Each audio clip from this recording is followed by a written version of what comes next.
Kung ganitong version ng NMAX sa motor mo, kakailanganin mo ito.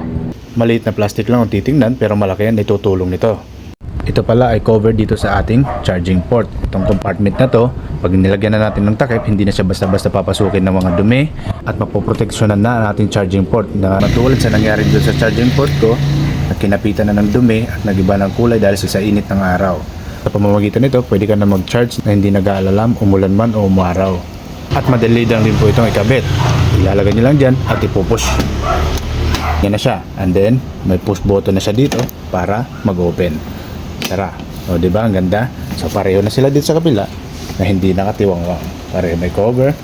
At may mga variations dito na pwede nyo pagpilian. Mayroong plain, may carbon, at may forged carbon na style. Pero pinili ko yung plain para terno sila dito sa kabila. Alright. So, ngayon, hindi ka na mangangamba na mag-charge, umulan man bigla o umaraw. Kahit na tumatakbo ka pa. Alright. Lalagay ko na lang sa baba ang link